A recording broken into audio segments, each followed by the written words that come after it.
अनंत factor भी अब ललन सिंह के साथ है और बहुत बड़ा फैक्टर है, बहुत बड़ा फैक्टर है। तो वहां तो नरेंद्र मोदी और चिराग पासवान को लोग बाईपास करके कह रहे हैं कि अगर अगर अनंत सिंह आ जाएंगे तो ना मोदी को देखेंगे ना चिराग को देखेंगे, हम सीधा उनको देखेंगे। लेकिन अगर वो नहीं है, अब संतोष कुशवाहा को भी बात अच्छे से पता है कि वोट तो यहाँ खूब है महागठबंधन का, ऐसा ना हो कि ये सीट हमसे छीन ली जाए। एक और बड़ी बात है, पूर्णिया की इस सीट पर इनके अलावा पप्पू यादव की आगे चल के बिहार में उनको एक बड़े रोल में रखेगी भाजपा।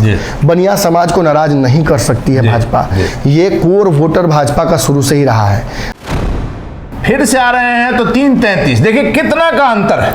निश्चित तौर पर ये यहाँ साफ दिख रहा है कि लहर पे जीत कर आई थी, मोदी लहर पर, और इस बार इनके लिए रास्ता वहाँ डिफिकल्ट होगा। मुझे जहाँ तक लगता है कि इनको सीट टिकट तो दोबारा यहाँ से मिलने नहीं जा रहा है, आंकड़े सीधे पलट जाएंगे। तो भाजपा के लिए बहुत मुश्किल सीट है। यहाँ लगभग 4-5 लाख वोट का प्रबंध करना है, और वो भी नीतीश से अलग हटके, ये संभव नहीं है, ये इम्पॉसिबल टास्क है। जैसा कि इम्पॉसिबल टास्क हम लेते आ रहे हैं सब जगहों पे, इस जगह पर जीत जाना भाजपा के लिए अपने आप में एक बड़ी चुनौती है।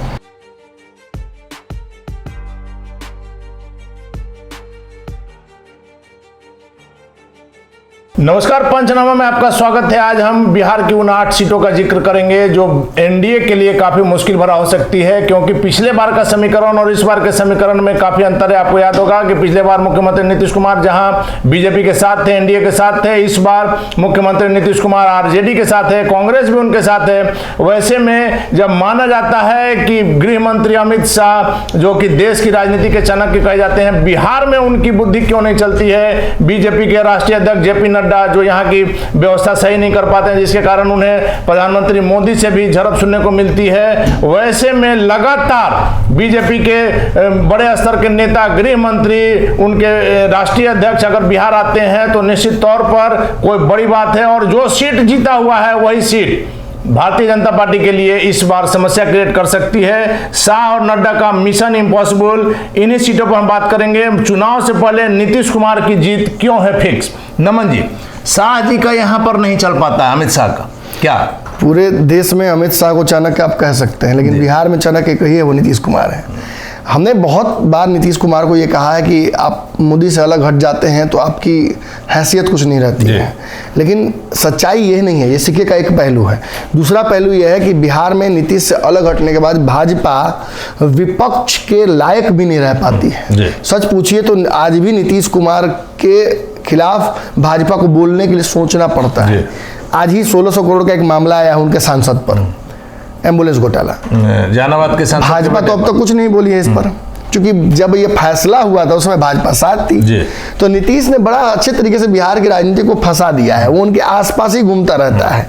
वो अपनी सहूलियत से दोनों में से किसी को भ्रष्टाचारी कह सकते हैं, लेकिन उनको भ्रष्टाचारी दोनों में से कोई नहीं कह सकता है। इतना ही नहीं, अमित शाह और आपने जेपी नड्डा के बारे में कहा कि जेपी नड्डा को तो डांट पड़ी बकायदा कि कैसे मैनेज कर रहे हो, क्यों नहीं बिहार के से रिस्पॉन्स प्रॉपर आ पा रहा है हमें। ऐसी कौन सी जातीय समीकरण है जो हम तोड़ नहीं पा रहे हैं? कभी यादवों को अपने पाले में, कभी लौकुश अपने पाले में, फिर भी ढक के 3 पात। फीडबैक क्यों गलत आ रहा है? आरएसएस क्यों छाप रहा है कि हम हार रहे हैं? आरएसएस क्यों कहता है कि बिहार में अभेद किला है जहां भाजपा आ नहीं सकती है? निश्चित तौर पर इसका मुख्य कारण यही है कि नीतीश कुमार बिहार की राजनीति को अपने हिसाब से चलाने में सफल हर बार रहते हैं, और नीतीश का काट भाजपा नहीं खोज पाती है। ये मिशन इम्पॉसिबल इसलिए भी है कि पूरे देश में यदि आप भाजपा की स्थिति देखिएगा भैया, तो आपको एक बात समझ में आएगी कि भाजपा को बहुत ज्यादा सीटें हराने की जरूरत नहीं है। अगर 40 सीटें भाजपा हार जाती है, वर्तमान जो स्टैंडिंग है भाजपा की, 40 सांसद कम है, उसको रोकने के लिए काफी हो, तो वो काफी है। उसके बाद भाजपा सत्ता में नहीं आ सकती है। कोई भी विपक्षी दल अगर एकजुट विपक्ष हो जाता है तो अपने सांसदों को नहीं भेजेगा वहां कि सरकार वो बना सके। और अगर भाजपा वैसी स्थिति में सरकार बनाती भी है तो आप अच्छे से जानते हैं कि इतिहास रहा है कि भाजपा जब भी अपने सहयोगियों के साथ मिलकर सरकार बनाती है वो सरकार लंबी नहीं चलती है। तो निश्चित तौर पर यह मिशन इम्पॉसिबल इसलिए है क्योंकि 2014 के चुनाव के बाद जो 19 के चुनाव हुए थे वो दोनों चुनाव बिल्कुल विपरीत दिशा में थे। 14 में जहां नीतीश कुमार, लालू यादव सभी अलग अलग चुनाव लड़ रहे थे, सभी नीतीश कुमार के साथ कांग्रेस थी, जी नीतीश कुमार कांग्रेस थी, और वो चुनाव एक अलग अलग तेवर में लड़ा जा रहा था। उसमें नरेंद्र मोदी की ताकत इतनी बड़ी थी कि उस ताकत के सामने लगभग सभी ने घुटने टेक दिए थे, सभी ने प्रत्यर्पण कर दिया था। लेकिन जस्ट 1 साल बाद नरेंद्र मोदी को घुटने पर लाने पर मजबूर कर दिया गया बिहार में। यह साबित करता है कि नीतीश वाकई बिहार में चाणक्य है, और यह मिशन इम्पॉसिबल केवल अमित शाह और जेपी नड्डा के लिए नहीं है। यहाँ बलि के बकरे कई हैं। यहाँ अगर आप ध्यान से देखिएगा तो पुराने भाजपा के कई नेता सेंटिंग में जो पड़े हुए हैं वो नीतीश से लड़ने के चक्कर ही सेंटिंग में है। आज सम्राट चौधरी, विजय सिन्हा, और मैं तो कहूंगा नरेंद्र मोदी तक जाइए, ये सारे लोग बिहार में एक ऐसे समीकरण को गढ़ने की तलाश कर रहे हैं जो नीतीश का कोर समीकरण है। और वो नीतीश से छटकेगा तब ना आपके पास आएगा। केवल आरसीपी और उपेंद्र कुशवाहा को अपने पाले में कर लेने से और सम्राट चौधरी को बिहार का अध्यक्ष बना देने से, अगर सारे लौकू से सारा ओबीसी आपको वोट कर देता, इन लोगों का कोई बहुत बड़ा जनाधार भी नहीं। तो अगर आपको ये सारे लोग आप सही जगह पर स्थित कर देते और इससे आपको जीत जाते, तो ये आइडिया 2015 में कहीं नहीं आया। तो नमन जी, एक बात तो मानना होगा ना कि 2019 का जो चुनाव था जिसमें कि 39 सीटें बिहार में आई थी, जिस समय मुख्यमंत्री जी भी साथ में थे, नीतीश कुमार जी, तो टोटली वो जो चुनाव था वो प्रधानमंत्री मोदी के चेहरे पर लड़ा गया था। उसमें 2 फायदे भाजपा को हुए थे। एक कि नरेंद्र मोदी और भाजपा के प्रति पुलवामा के बाद एक माहौल सेंटिमेंट बना था, और जो सर्जिकल स्ट्राइक भाजपा ने की उससे लोगों के सेंटिमेंट्स को काफी टच किया। उसने एक राष्ट्रवाद का दौर चल गया था उस वक्त। उस पर सवार होकर भाजपा पूरे देश में जीती। नीतीश कुमार साथ में थे, तो जो बच्चा मैंने खाना सही से खा रहा है उसको हॉर्लिक्सो पिलाई गया गिलास, तो उसको फायदे करता है। तो यहाँ कहीं ना कहीं सही वही हुआ। और कभी कभी देखिएगा कि जो लड़का खाना ठीक नहीं खाता, होली पेट जल लगता है। लेकिन ये तो मानना होगा ना कि ये सिर्फ कहना कि मुख्यमंत्री नीतीश कुमार को बीजेपी के कारण इतनी सीटें आई, नहीं, अगर वो ऐसा बात रहता तो इस बार तो फिर बीजेपी, ये गलत है। देखिए मैं बताता हूं, हम जब ये कहते हैं तो हम दर्शकों को याद रहना चाहिए हमने क्या एग्जैक्टली कहा है। हमने कहा है कि कुछ सांसद इनके जो हैं वो केवल मोदी लहर पर जीत कर आए थे, सारे नहीं। ललन सिंह के लिए आज भी मुंगेर में चुनाव लड़ना उतना ही मुश्किल है, चाहे संपूर्ण जगत की वोट बैंक को वो एकजुट कर ले, मुंगेर में जीतना उनके लिए बहुत इम्पॉसिबल है। मैं देखूंगा किस तरह से, वो हम भी देखेंगे लगातार कि वो किस तरह से जीतते हैं। समीकरण अपने पक्ष में करने के लिए मीट भात और क्या क्या नहीं कर रहे हैं, ये जिसको पता होता है। और मुंगेर सीट पर अमित शाह की शुरुआत भी यहीं से हम लोग करेंगे, तो शुरुआत हम लोग मुंगेर सीट से ही चलिए मुंगेर से करते हैं। मुंगेर में आपको याद होगा कि 2019 के चुनाव में ललन सिंह जदयू से उम्मीदवार थे। जी 5,28,762 वोट उनको आया था, और नीलम देवी उस समय कांग्रेस से थी जी, उनको आया था 3,60,825 वोट। एक बात यहाँ मैं कहना चाहूंगा कि अब ये दोनों एक है, तो एक कॉमन मुंगेर में कटसी रहती, एक ये बात सोच रहती है कि मुंह का चेहरा का वोट है। तो अगर दोनों के चेहरे की वोट की बात की जाए तो यहाँ तो भाजपा चुनाव भी न लड़े, क्योंकि 5 लाख उधर और 3 लाख इधर, ये दोनों तो अब एक साथ है। 8 लाख तो एक तरफ चला गया, लेकिन 5 लाख में बीजेपी का भी जी वही बात है कि इसमें लेकिन यही हम बात कर रहे हैं कि अगर जरा सा पीछे आते हैं तो 2014 में वीना देवी लोजपा से सुलभान सिंह की पत्नी जो थी, उनको 3,52,911 वोट करीब मिला था। ललन सिंह उस समय जदयू से थे जी, जिनको हरा के वीना देवी जीती थी, उनको उस समय मात्र 2,43,827 वोट, और आरजेडी को 1,82,917 वोट। यहाँ एक मजेदार चीज है, आप जो 2 हारे हुए प्रत्याशी हैं उनके वोट बैंक को जोड़ते हैं, उनके आए हुए वोट को जोड़ते हैं, तो वो जीते हुए प्रत्याशी से ज्यादा हो जाता है।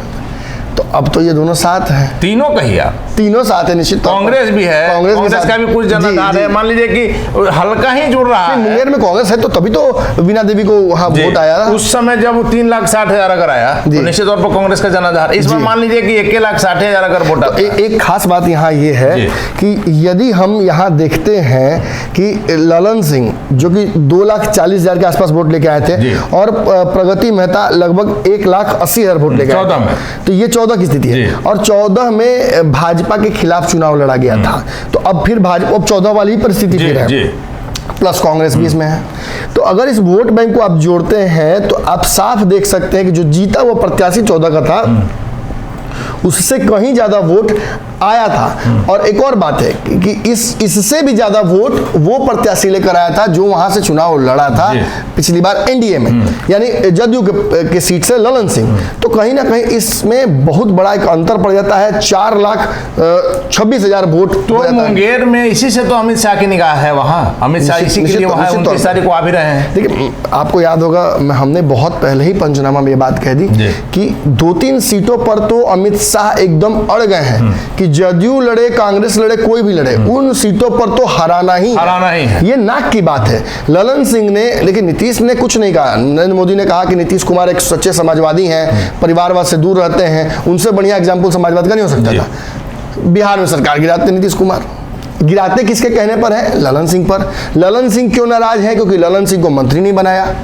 अब इस पूरे विवाद में सच पूछिए तो ललन सिंह ही वो कारक है जिसकी वजह से सरकार बिहार में गिरी, और ललन सिंह ही वो व्यक्ति है जिसने नरेंद्र मोदी की बुराई सरकार में रहते हुए, साथ रहते हुए शुरू कर दी थी। देश का प्रधान बिहार पर दे ध्यान, और जितना तेवर आज इनका तल्ख है उतना तो नीतीश कुमार और तेजस्वी का भी नहीं भाजपा के प्रति। तो निश्चित तौर पर ये विपक्षी एकजुटता, ये पूरा समावेश, ये भाजपा से अलगाव, ये सब का कहीं ना कहीं चेहरा ललन सिंह ही है। तो माना जाए ना कि 2024 का जो चुनाव है, मुंगेर सबसे हॉट सीट रहेगी, क्योंकि वहां देश के गृह मंत्री का भी प्रतिष्ठा लगा हुआ है। मुझे लगता है कि यहाँ अमित शाह भी आने वाले समय में लंबी रैलियों का एक लिस्ट उनका बनेगा। लेकिन जिस प्रकार से अमित शाह देश की राजनीति के चाणक्य माने जाते हैं, ललन सिंह टेबल पॉलिटिक्स के लिए जाने जाते हैं। जी। तो वैसे में मामला बड़ा दिलचस्प मुंगेर में देखने को मिल सकता है। आप सही इशारा कर रहे हैं। निश्चित तौर पर यहाँ अमित शाह वर्सेस ललन सिंह है। दोनों जो गठबंधन साइड कर दीजिए, सीधा सीधी अमित शाह, दोनों राइट हैंड, एक तरफ प्रधानमंत्री मोदी का, एक नीतीश कुमार, दोनों राइट हैंड की भिड़ंत है तो मजेदार होगा। अक्सर सेनापतियों की लड़ाई जो राजा से भी मजेदार होती है। ये देखने वाली बात होगी। पूरे देश की निगाह मुंगेर सीट पर, लेकिन अपर हैंड यहाँ जदयू का है। मैं फिर भी यही बात कहूंगा अंत में, देखिए कागजों के आधार पर, आंकड़ों के आधार पर तो जदयू मजबूत है, लेकिन ललन सिंह को अच्छे से पता है, जो बात मैं जानता हूं, जो आप जानते हैं, वो ललन सिंह भी जानते हैं कि अब की उनके लिए बहुत घातक होगा। अक्सर हमने देखा कि युद्ध जीत जाते हैं लोग, लेकिन राजा के ऊपर घात हो जाता है। लेकिन मोदी जी के चेहरे पर, प्रधानमंत्री मोदी के चेहरे पर ही अगर समीकरण बदलेगा तो बदलेगा मुंगेर। जी बिल्कुल बिल्कुल, बिना नरेंद्र मोदी के वहां नहीं होगा। अगर 19 का जादू चला तब तो अमित शाह की इज्जत बचेगी। अब तो आपको पता है ना कि अनंत फैक्टर भी किधर है।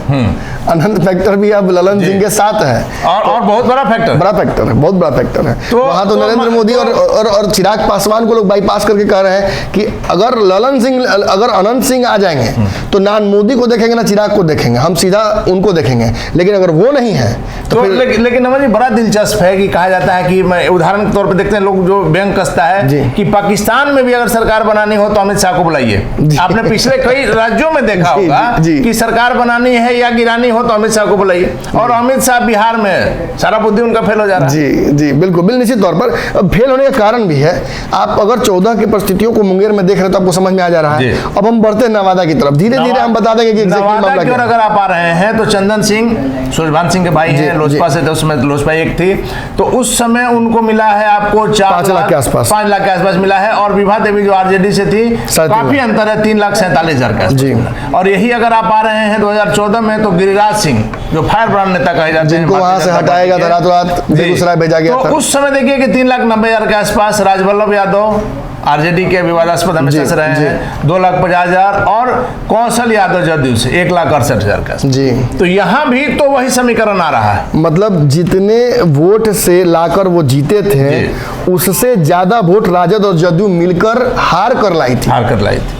और समीकरण इस बार 3 है। मजेदार बात यह है कि जो जीते हैं वो गिरिराज सिंह, वो यहाँ है भी नहीं, वो अब वापसी की तैयारी कर रहे हैं। इनका चंदन सिंह का भी कहा जा रहा है कि इस बार वहां से पत्ता कट सकता है, कौन होगा उम्मीदवार देखना। बीना देवी की वापसी की चांसेस ज्यादा है। सुरभान सिंह के समीकरण में ये सीट रह जाएगी। लोजपा आर से लड़ेंगे कि आरएलजेपी से लड़ेंगे, ये भी मजेदार है कि भाजपा की सीट हो जाएगी। ये भी समीकरण है, बड़ा घौचपच हो गया यहाँ। लेकिन एक बात जो आपको गांठ बांधनी चाहिए कि 14 में जिसने वोट से हार हुई थी, जितने हारने वाले लोग लेके आए थे, उस से कहीं कम से गिरिराज सिंह यहाँ से जीते थे। और जब नीतीश और भाजपा एक हुए थे तो भैया बड़ा मजेदार चीज है कि बस मात्र 70,000 वोट ज्यादा लेकर आए थे ये दोनों। यानी यहाँ से भले चंदन सिंह जीत गए, लेकिन चंदन सिंह बहुत बड़े मार्जिन से जीत उनकी नहीं हुई थी। मोदी का चेहरा उस समय था। चंदन सिंह को तो वैसे भी हम भी अभी नवादा में गए थे, कहा जाता है कि चंदन सिंह तो क्षेत्र में जाते भी नहीं, लेकिन प्रधानमंत्री मोदी के चेहरे पर लगातार हम कह रहे हैं 19 का चुनाव हुआ था और इस बार भी अगर कुछ बदल सकता है समीकरण तो मोदी 14 की परिस्थितियों में हम वापस जा रहे हैं और हमें साफ दिख रहा है कि राजद और जदयू अगर मिल जाती है, उसमें कांग्रेस का भी वोट जुड़ रहा है, लेफ्ट की पार्टियां हैं, तो निश्चित तौर पर यह अवैध किला हो रहा है। तो नवादा भी आपको अवैध किला हो रहा है, तो निश्चित तौर पर मुख्यमंत्री नीतीश कुमार के लिए एक सुखद एहसास निश्चित, और प्रधानमंत्री मोदी के लिए और अमित शाह के लिए यहाँ भी टेंशन, इसीलिए ना बार बार भेजा जा रहा है नड्डा जी को और शाह जी को। और या के अभी तो कुछ दिन पहले ही रैली करके वहां से गए नवादा से, अमित शाह कुछ दिन पहले ही रैली करके गए हैं। आपने देखा था कि पृथ्वी माली भी अपना पूरा तामझाम लेके पहुंचे थे कि नवादा में भीड़ जुटाने के लिए, तो भीड़ भी नहीं जुट रही थी। पूर्णिया में आते हैं जी, पूर्णिया में भी आपने देखा होगा संतोष कुमार जदयू से हैं, 6,32,000 के आसपास उनको वोट मिला था जी। और उदय सिंह कांग्रेस, उनको भी देख लीजिए कि कांग्रेस में 3,70,000 के आसपास उनको वोट मिला। ये बड़ा डिफरेंस था जीत। और यही अगर आप 14 में आ जा रहे हैं तो 14 में आप देखिए कि संतोष कुमार उस समय भी लड़े थे, 4,18,000 के आसपास था, उदय सिंह भाजपा से। 14 और 19 के बीच में संतोष कुमार के वोट बैंक में लगभग 2 लाख से अधिक का इजाफा बढ़ोतरी हुई है। ये वोट निश्चित तौर पर भाजपा से आया हुआ वोट था और ये उस पुलवामा अटैक के बाद हुए सर्जिकल स्ट्राइक की हाथी पर सवार होने का फायदा था। लेकिन जब हम 14 की स्थिति में जाते हैं तो 2 पार्टियां जो वहां से पीछे थी, उसमें कहीं ना कहीं हम देख रहे हैं कि यहाँ से 14 में मोदी लहर में भी ये जीत कर आए थे। मोदी लहर में भी ये सीट जीत गए थे जदयू के लोग, संतोष कुमार। और वहां पर अमरनाथ तिवारी जो कांग्रेस के थे उनको 1,24,000 वोट आया था। आप यदि इस वोट में जोड़ लेते हैं तो आप पिछली बार ही अगर 6 लाख और 3 लाख आप जोड़ते तो ये दोनों कांग्रेस और जो जदयू है उसका वोट था 19 का, तो 9 लाख तो ये सीधा हो जाता है। लेकिन अगर भाजपा का एग्जैक्ट वोट यहाँ देखा जाए दोनों चुनाव के मामलों को समझने में, तो 14 में जब भाजपा मोदी लहर पर सवार थी तब मात्र 3 लाख वोट आया था। 1.5 लाख के 1 लाख वोट से ज्यादा से जीत पूर्णिया में हुई थी। लेकिन एक बड़ा खेल यहाँ ये है कि पूर्णिया के सांसद नरेंद्र मोदी के टच में है, ये बात बार बार उठ रही है। ये आरसीपी के बड़े करीबी मंत्री नेताओं में से थे, इनको मंत्री बनाने तक की बात केंद्रीय कैबिनेट में चल रही थी।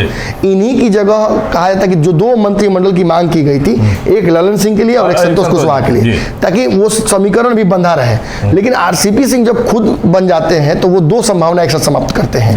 एक, संतोष सिंह के मंत्री बनने को लेकर नेगोशिएशन नहीं हो पाएगा, दूसरा ललन सिंह नहीं बन पाएंगे। तो संतोष कुशवाहा जो कि उनके बहुत करीबी थे, वो तभी स्विच कर जाते हैं। यहाँ तक कि आपको याद होगा राष्ट्रीय अध्यक्ष जब बने थे तो पटना के सभी जगहों पर पोस्टर किसी और नहीं लगा था, संतोष कुशवाहा ने लगवाया था। और एकाएक जब वो मंत्री बनते हैं तो संतोष कुशवाहा उनसे अलग हो जाते हैं और उसके बाद ललन सिंह के साथ उनकी ईमानदारी दिखती है। लेकिन एक टैग तो हमेशा रहता है कि आप आरसीपी सिंह के आदमी थे। बहुत मुश्किल से बिहार में उमेश कुशवाहा ने अपने प्रदेश की कुर्सी बचाई थी उस टैग के साथ कि आरसीपी का आदमी है। अब संतोष कुशवाहा को बात अच्छे से पता है कि वोट तो यहाँ खूब है महागठबंधन का, ऐसा ना हो कि ये सीट हमसे छीन ली जाए। एक और बड़ी बात है, पूर्णिया की इस सीट पर इनके अलावा पप्पू यादव की नजर है। पप्पू यादव यहाँ से चुनाव लड़ना चाहते हैं और अगर महागठबंधन में कांग्रेस उनको अपने टिकट पर चुनाव लड़ा देती है तो इनका पत्ता कट सकता है। और पप्पू यादव बराबर ऐसा बयान देते हैं कि मुख्यमंत्री नीतीश कुमार के नजदीक जाने का कोई अवसर नहीं छोड़ते। तो कहीं ना कहीं ये सीट जो है वो मजबूत महागठबंधन के समीकरण में ही आ रही है। लेकिन इससे तो एक बात निकला ना, जो आप अगर अलग समीकरण छोड़ दे रहे हैं, फिर भी पूर्णिया सीट का अगर आप पिछला 14 से लेकर 19 तक उठा रहे हैं तो जदयू की यहाँ मजबूती स्थिति। सीधा मैं बात बोल देता हूँ, 2019 में कांग्रेस और जदयू मिलाकर 10 लाख के आसपास वोट लेके आई थी। और मजेदार बात है कि मोदी चेहरा 2014 में, तब वहां से जदयू की स्थिति जीती। तो मतलब पूर्णिया की सीट तो मुझे लगता है कि भाजपा को छोड़ ही देनी चाहिए। सीट बीजेपी के बल पर नहीं, जदयू के बल पर मुझे लगता है कि भाजपा को छोड़ ही देना चाहिए पूर्णिया, चाहे कोई प्रयास कर लीजिए, कोई प्रयास कीजिए। यहाँ संभावनाएं नहीं नजर आ रही है दूर दूर तक। तो अब किशनगंज बात है, हालांकि किशनगंज उस समय भी कांग्रेस के पास होने, किशनगंज भी आप प्रथम ग्रासे मक्षिकम पात्रम, किशनगंज आप जीत ही नहीं पाए हैं। आप जब पिछले लहर में नहीं जीत पाए, सर्वोच्च मोदी लहर में थे तब भी नहीं जीत पाए। 14 में, इस बार तो कुछ लहर कम है। 14 में आप उसमें भी जीत पाए, 19 में आप आए तब भी पूरे बिहार को आप जीत लिया 39 सीट। एक सीट जो हारे आप कांग्रेस से वो था किशनगंज की सीट। किशनगंज का। लेकिन किशनगंज में नमन जी आप देखिए कि 14 में भी कांग्रेस जी, 19 में भी कांग्रेस जी, मोदी लहर की शुरुआत, मोदी लहर का पीक टाइम 2019 में पूरे देश में सिर्फ और सिर्फ बीजेपी के चेहरा कोई नहीं था। प्रधानमंत्री मोदी के चेहरे पर सारा चुनाव लड़ा गया और सरकार बनी। वैसे में किशनगंज का अवैध किला आप नहीं तोड़ पाए। तो यहाँ गेम क्या है कि 19 में असरारुल हक यहाँ से जीते थे, 5 लाख वोट लेकर आए थे। भाजपा 3 लाख वोटों पर सिमट गई थी। जो जदयू है, खास बात यह कि वो 55,000 वोट लेके आई थी। मतलब ये गढ़ जदयू के लिए भी नहीं रहा है। मुसलमान डोमिनेटेड क्षेत्र है, सवर्णों की और हिंदुओं की एक बड़ी संख्या है जो पोलराइज हो जाती है, लेकिन इतनी बड़ी नहीं कि आप उससे उसका फायदा उठा सके। तो निश्चित तौर पर यहाँ जीत हार के आंकड़ों में एक एक्स्ट्रा फैक्टर जुड़ जाता है, वो है ओवैसी फैक्टर। इस बार ओवैसी किस स्थिति में वहाँ चुनाव लड़ेंगे ये भी महत्वपूर्ण है। ये किशनगंज और आसपास के जो इलाके पूर्णिया वाले, इन सीटों पर खास तौर पर सीमांचल की जो सीटें हैं इस पर असर रहेगा ओवैसी का। तो ओवैसी का तो कहा जाता है कि बीजेपी का ही मदद कर, तो फायदा इसका मिल सकता है। लेकिन एक बड़ी बात यहाँ ये है कि जो 2019 में हमने देखा, 19 के चुनाव में मोहम्मद जावेद जो कि विधायक थे, उनका प्रमोशन हुआ सांसद चुनाव लड़ने के लिए, वो 3,67,000 वोट लेकर आए थे। मोहम्मद अशफाक अहमद जो कि जदयू से थे, वो 3,32,000 लेकर आते हैं। अब यहाँ तीसरा कोई लड़ाई में है नहीं। ओवैसी आ भी जाते हैं तो ये जो 6 लाख वोट 2 हारे और जीते प्रत्याशियों को जोड़कर होता है, ये तो उसके पक्ष में ही जाएगा। आप इसमें से देखिए, सीधा यहाँ हिसाब समझ लीजिए, भाजपा को 2 लाख मतलब 3 लाख के आसपास वोट आया। ये 2014 में 3 लाख 14 में आया था। तो ये वोट मैं मान सकता हूँ कि वहाँ हिंदुओं का एक बड़ा वोट बैंक होगा। इतना ही, इतना वोट अगर काट लेते हैं आप इस बार 24 में, इन दोनों को जोड़ लेते हैं। देखिए 19 के सीटों टिकटों को जो 19 में वोटों को जोड़िए, 19 के वोटों को जोड़िए आप, 3 लाख और 3 लाख 6 लाख होता है। 6 लाख में से आप 3 लाख घटा दीजिए तो फिर 3 लाख भी मतलब यहाँ भी समीकरण पक्ष में नहीं। लेकिन पूर्णिया ऐसी स्थितियां नहीं। लेकिन यहाँ एक बात मैं जरूर कहना चाहूंगा कि ओवैसी यदि देखिए, लड़ाई तो बहुत नजदीक है ना। आप 2,90,000 के आसपास से कहीं ना कहीं आप लड़ाई में थे, भाजपा थी, और 3 लाख के आसपास में जीत हो रही है। तो इस बार तो भाजपा वर्सेस होगा महागठबंधन। तो वैसी स्थिति में ओवैसी अगर आए थे तो वही जो 20-30 हजार वोट का जो खेल जीत हार में हो रहा है वो इंटरफेयर कर सकते हैं। तो जो सीट पिछली बार कंफर्म जीती हुई सीट थी, जिसपे कोई माने गुंजाइश नहीं था भाजपा के आने का, उस सीट पर सडनली भाजपा मजबूत हो जाती है। शायद इस बार किशनगंज में बीजेपी का लहर काम कर जाए, समीकरण काम कर जाए। लेकिन हाँ, फिर उसके लिए वही बात है कि उन हिंदुओं के वोट बैंक को देखिए, वो सारे सवर्ण तो है नहीं, उनमें यादव जी होंगे, उनमें कुशवाहा होंगे, कुर्मी होंगे, माली होंगे, उन वोटों को इकट्ठा करना होगा ना। और वो तब होगा जब वहां पर रैली कीजिए, वहां हिंदू सेंटिमेंट जगाइए, वहां अल्पसंख्यक और हिंदू समाज के बीच में एक ड्रिफ्ट क्रिएट कीजिए, तभी होगा। सारण पर आ जाते हैं। इन दिनों राजीव प्रताप रूढ़ी भी बहुत ज्यादा एक्टिव नजर आ रहे हैं। उनका क्या गेम है, कई जगह आपने देखा। देखिए, मैं एक बात यहाँ बोल दूं, मुझे लगता है कि राजीव प्रताप रूढ़ी की राजनीति को लेकर बिहार में अब चर्चा फिर शुरू हो गई। कई लोगों को मैंने देखा कि राजीव प्रताप रूढ़ी के नाम पर दिया जलाना शुरू कर दिया उन लोगों ने कि वापसी हो गई प्रभु राम जैसा। लेकिन एक बात मैं यहाँ कह दूं, अक्सर दिया जब बुझने वाला होता है तो फड़फड़ाता बहुत तेजी से है। राजीव प्रताप रूढ़ी मोदी मंत्रिमंडल में क्या स्थान रखते थे आपको अच्छे से पता है। आज उनकी स्थिति क्या है, वो भाजपा के लिए एसेट है कि लायबिलिटी है, ये भी आप अच्छे से जानते हैं। सिवान छपरा की राजनीति ऐसी है सारण की कि इस राजनीति में लालू प्रसाद यादव, भाजपा, जदयू, कांग्रेस सब खिचड़ी सा मिला हुआ है।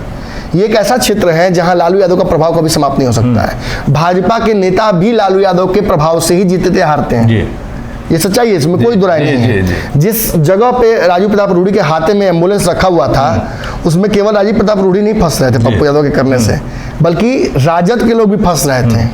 मामला इतना विकट था कि चाह कर भी मैंने नहीं हो सकता था, इसीलिए पप्पू यादव को हटा दिया गया कि सारा राजनीतिक समीकरण में क्या उनको तो जेल भी जाना पड़ा। इसलिए डरिए कि वो अब इससे घुसे नहीं। आपने देखा कि चाह कर भी उस पर राजद हमला नहीं कर पा रही थी, क्योंकि उन समीकरणों में राजीव प्रताप रूढ़ी के छपरा में हाथ है राजद का भी, और राजद और राजीव प्रताप रूढ़ी के रिश्ते खराब नहीं हैं। लेकिन नमन जी, राजीव प्रताप रूढ़ी आपने कहा कि लालू जी का प्रभाव है, निश्चित तौर पर सारण में लालू जी का प्रभाव है। लेकिन आप अगर 14 भी उठा के देखते हैं तो राजीव प्रताप रूढ़ी का 3,55,000 के आसपास आया था, और वही 2019 में 5 लाख करीब तो मान सकते हैं कि जदयू साथ थी इसलिए वोट बढ़ गया। यहाँ एक और मजेदार बात है जी। 14 में राजू प्रताप रूढ़ी 3,50,000 वोट लेके आए थे। राबड़ी देवी उनसे बस 30,000 वोट कम लेके आई थी। और वहां सलीम परवेज जदयू के जो थे वो 1 लाख वोट। तो इसी को मिला देते हैं तो इन लोग की जीत हो गई सीधा। और इस बार भी वही होगा, मजबूत कैंडिडेट चाहिए होगा। और 19 में हमने देखा कि लड़ाई जो थी वो थोड़ी मजबूत हुई थी चंद्रिका राय, लेकिन राजद से चंद्रिका राय थे। तो चंद्रिका राय के बारे में आपको पता ही कि वो राजद में नहीं है। और उस क्षेत्र के समीकरण में राजीव प्रताप रूढ़ी का जो पकड़ है वो कहा जाता है कि प्रभाव का पकड़ है। प्रभाव इन द सेंस कि राजीव प्रताप रूढ़ी लोगों के सुख दुख में कितना रहते हैं वो तो नहीं पता, लेकिन उनका एक प्रभाव है वहाँ। और वो सीट इस बार उनको मिल ही जाएगी, इसकी भी गारंटी नहीं है, क्योंकि वहाँ से आपको अच्छे से पता है कि एक तरफ सचिदानंद राय दवा ठोक रहे हैं, दूसरी तरफ चोकर बाबा हैं। तो कई लोग जो पिछली बार सचिदानंद राय ने एमएलसी चुनाव में अपनी ताकत का एहसास भी कराया और चोकर बाबा ने भी कह दिया कि अब की आएगा तो हार के जाएगी। तो मैंने कहीं ना कहीं यहाँ भाजपा अपने भी समीकरण में भी फंसी हुई है और उस समीकरण में भी फंसी हुई है जो कि राजद और जदयू प्रस्तुत कर रहे हैं। वहां पे जीत हार तो बड़ा आसान था, पिछले बार लहर थी, आप निकल गए। इस बार राजीव प्रताप रूढ़ी का फंस जाना या हार जाना, देखिए 2-3 लोगों का तो मैं आपको भैया एकदम कंफर्म बता रहा हूँ। मुझे नहीं लगता कि रामकृपाल जी को दोबारा टिकट मिल पाएगा, बहुत मुश्किल लग रहा है। किन परिस्थितियों में मिलता है वो आरा से भी कहा जा रहा है। मुझे लगता है कि बक्सर सीट भी बड़ा मुश्किल है दोबारा ले पाना, भी मुश्किल है। आरा सीट पर मैं थोड़ा सा संदेहास्पद इसलिए हूँ क्योंकि आर.के. सिंह बहुत कंफर्म होके बोल रहे हैं और उन्होंने काम भी किया है, व्यक्तिगत काम नहीं किया है, लेकिन दावेदारी तो है बहुत बड़ी वहां पे, क्योंकि अब भाजपा में ही आ गया कन्हैया सिंह और कन्हैया सिंह का दावा आरा में ही है। आरा में ही है। एक और सीट पटना की सीट है, पटना साहिब की। इस सीट पर रविशंकर प्रसाद हैं, इनका भी मुझे लगता है कि पत्ता कटना तय है। इनकी भी छटाई इसीलिए मंत्रिमंडल से मोदी के हुई थी। इन पर भी कई आरोप लगे हैं, एक स्किल डेवलपमेंट और दूसरा इनको जो मिला था वो डेवलपमेंट, वो जो टेलीकॉम या कुछ मिला था, इन दोनों में काम अच्छे नहीं हुए। इन दोनों से बहुत चिंतित थे मोदी जी और इन दोनों की छटाई की गई इस वजह से। तो दोनों को टिकट भी दोबारा मिल जाए, क्योंकि ये लोग उस एज ग्रुप में भी आ चुके हैं जिसमें टिकट शायद नहीं मिले, अब युवाओं की तरफ बढ़ने वाली है। अब हम आते हैं नमन जी पश्चिम चंपारण में, जो कि बीजेपी के बिहार के प्रदेश अध्यक्ष संजय जायसवाल जी लगातार 14 से जीत रहे हैं। पश्चिम चंपारण की क्या स्थिति आप देख रहे हैं? आपको अच्छे से पता है संजय जायसवाल के बारे में कि वो भाजपा के महत्वपूर्ण नेताओं में से एक हैं। आगे चल के बिहार में उनको एक बड़े रोल में रखेगी भाजपा। बनिया समाज को नाराज नहीं कर सकती है भाजपा। ये कोर वोटर भाजपा का शुरू से ही रहा है। राजद इसे अपने पाले में करने में शहरी क्षेत्रों में सफल भी रही है कई जगहों पर। हमने देखा था कि बोचहा में ये हुआ था प्रयास, फिर हमने देखा था कि गोपालगंज में उसी समाज से प्रत्याशी उतारा गया था।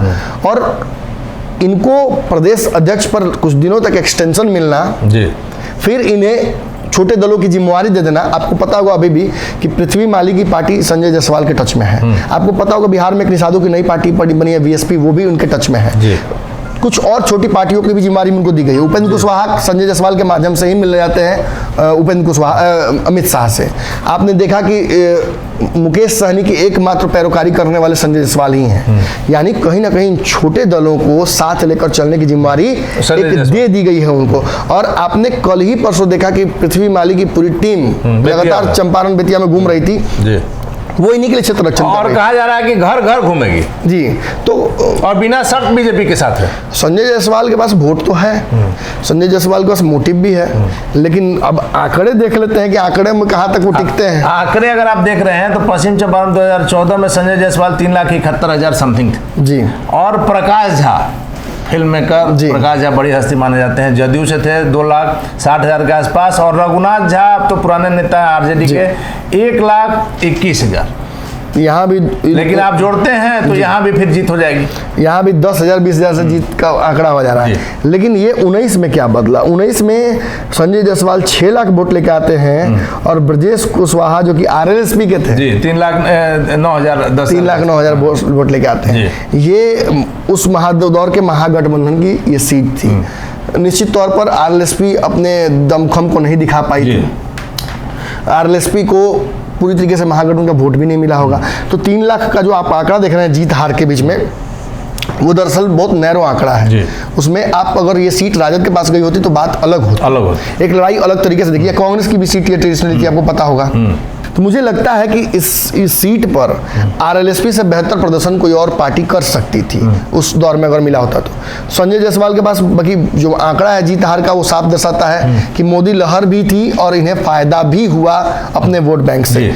इस सीट पर अगर 14 की परिस्थितियों में जाते हैं तो संजय जायसवाल लड़ाई में भी कहीं नहीं है, यानी ये सीट मुश्किल होगी। ये सीट भी मुश्किल होगी और इसीलिए कहीं ना कहीं इस सीट पर अभी से ही क्षेत्र रक्षण। तो आप समझ सकते हैं कि जब बीजेपी के बिहार के प्रदेश अध्यक्ष की सीट पर भी कंफर्म नहीं है जी, वहां भी लग रहा है कि महागठबंधन, तो बिहार में क्या स्थिति होगी। अब आ जाते हैं वैशाली। वैशाली में भी स्थिति यही है, हालांकि राष्ट्रीय लोक जनशक्ति पार्टी की कैंडिडेट वहां थे, उसमें तो लोजपा ही था, लेकिन इनके जो हस्बैंड है वीणा देवी के जदयू में दिनेश सिंह मुख्यमंत्री नीतीश कुमार के काफी करीबी बताए जाते हैं, लगातार संपर्क में है। तो वैसे भी यह जो है वैशाली की भी राह आसान नहीं लग रही है। ऐसे आंकड़े हम देख लेते हैं। 2014 में रामा सिंह जो लोजपा से थे 3,05,000 के आसपास उनको था, और रघुवंश बाबू आरजेडी के कद्दावर नेता अब तो 1 लाख वोट से आ रहे हैं जी, और विजय कुमार साहनी जदयू से 144, और जितना वोट से आ रहे हैं उससे कहीं ज्यादा वोट जदयू लेके आई है जी।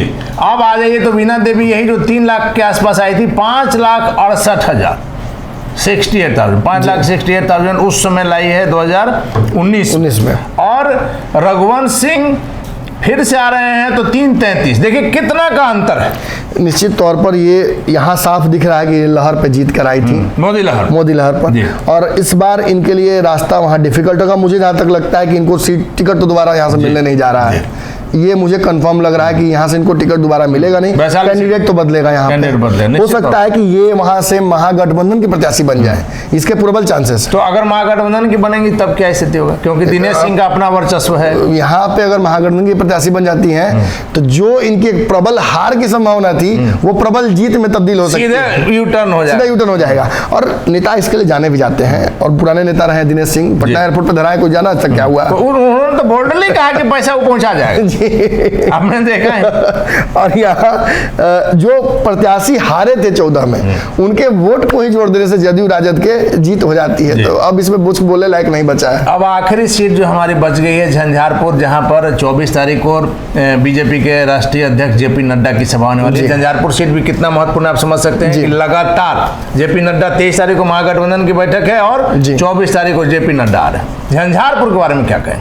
देखिए झंझारपुर में आपने जो आंकड़े लिख रखे हैं उस आधार पर देखिए 2014 में वीरेंद्र चौधरी भाजपा से चुनाव लड़े थे, 3,35,000 वोट आया था इनको। मंगनी लाल मंडल राजद से थे, 28,000 इनको 2,80,000 इनको वोट आया था, और देवेंद्र प्रसाद यादव को 1,83,000। मंगनी लाल मंडल जदयू में अब बन चुके हैं जो उपाध्यक्ष, उनको राष्ट्रीय कमेटी में जगह दी, और उनको भी जमीनी स्तर का नेता माना जाता है, और कहीं ना कहीं प्रबल चांसेस है कि उनको भी चुनाव लड़ाया जा सकता है, ऐसी संभावनाएं बन रही हैं। ऐसी स्थिति में अगर आप राजद और जदयू के वोट को जोड़ते हैं तो वो जीते हुए प्रत्याशी से कहीं ज्यादा हो जा रही है। 2,80,000 और 1,80,000 यानी 3 लाख और लगभग 1.5 लाख आप इसको जोड़ते हैं तो ये 3,30,000 से कहीं ज्यादा। इस पर तो इसी तरह से हार हो, लेकिन 2019 में आप देखिए क्या अंतर। जी मोदी का चेहरा का साफ असर नजर आ रहा है। कहाँ आरजेडी को 2,80,000 के आसपास 279 समथिंग है, और रामप्रीत मंडल जदयू को 6,02,000 समथिंग। सर एक बात यहाँ ये भी जानना चाहेंगे कि जदयू के प्रत्याशी मोदी लहर पर सवार होते हैं और लगभग 4 लाख वोट से जीत जाते हैं जी। अब वही लालू की रथ पे सवार होंगे और मोदी जी के पास अब नीतीश जी वाला भी फैक्टर रहेगा नहीं। ऐसी स्थिति में आपको लगता है कि पासा पलट जाएगा? पासा लगभग पलटता हुआ नजर आ रहा है। झंझारपुर में बहुत कमजोर हो रही है, और जो जीत के आंकड़े हैं 6 लाख, उसमें कितनी कटौती कर पाएगी भाजपा, उसमें कितना काट पाएगी, ये अपने आप में चुनौती होगी। क्योंकि एक बात मैं बता दूं कि 2019 में जो जीता हुआ प्रत्याशी था 6 लाख, वो भी महागठबंधन का अब है, और जो हारा वो प्रत्याशी 2,70,000 था वो भी महागठबंधन। ये महत्वपूर्ण है, 6-3-9 हो जाता है। 9 लाख के आसपास वोट केवल महागठबंधन में जा रहा है इस बार, अगर आंकड़े सीधे पलट जाएंगे तो भाजपा के लिए बहुत मुश्किल सीट है। यहाँ लगभग 4-5 लाख वोट का प्रबंध करना है, और वो भी नीतीश से अलग हटके, ये संभव नहीं है, ये एक इम्पॉसिबल टास्क है। जैसा कि इम्पॉसिबल टास्क हम लेते आ रहे हैं सब जगहों पे, इस जगह पर जीत जाना भाजपा के लिए अपने आप में एक बड़ी चुनौती है। चलिए धन्यवाद आपका इन तमाम जानकारियों के लिए। तो मिशन इम्पॉसिबल आपने देखा, 8 सीटों का हमने आकलन किया और सबसे महत्वपूर्ण बात है कि जो 7 सीटें, 8 सीटों में 1 सीट कांग्रेस के पास है, 7 सीटें जो है पिछले बार के एनडीए के खाते में है, वैसे में वो 7 सीटें जो जीती हुई है उसी पर बीजेपी को सबसे ज्यादा हार का खतरा है। और महत्वपूर्ण बात यह है कि किशनगंज जो पिछली बार बीजेपी वहां से लूज कर गई थी, कांग्रेस प्रत्याशी की जीत हुई थी, वहां हमारे आंकड़ों के हिसाब से, हमारे हिसाब से बीजेपी शायद वहां जीत सकती है। निश्चित तौर पर देश के गृह मंत्री, राजनीति के चाणक्य माने जाने वाले अमित शाह की प्रतिष्ठा बिहार में दांव पर लगी हुई है, क्योंकि लगातार पिछली घटनाओं को अगर आप देखेंगे तो अमित शाह, जिनको कहा जाता है, हमने पहले भी कहा कि अगर विदेश में भी सरकार बनानी हो, देश में कहीं बनानी हो, कहीं सरकार गिरानी हो, तो अमित शाह को बुलाया जाता है, कहा जाता है कि अमित शाह ही कर सकते हैं। वैसे में अमित शाह के चेहरे पर, अमित शाह की प्रतिष्ठा पर बड़ा प्रश्न चिन्ह, उनके इमेज पर प्रश्न चिन्ह है कि बिहार में उनकी बुद्धि क्यों नहीं चलती है। क्या मुख्यमंत्री नीतीश कुमार के सामने बिहार में किसी की नहीं चलेगी? बिहार की राजनीति का एक बहुत बड़ा फैक्टर मुख्यमंत्री नीतीश कुमार है, यह साफ झलक रहा है इन 8 सीटों पर जो हमने आकलन किया। और भी सीटों पर लगातार आकलन करेंगे। फिलहाल पंचनामा में दीजिए इजाजत, नमस्कार।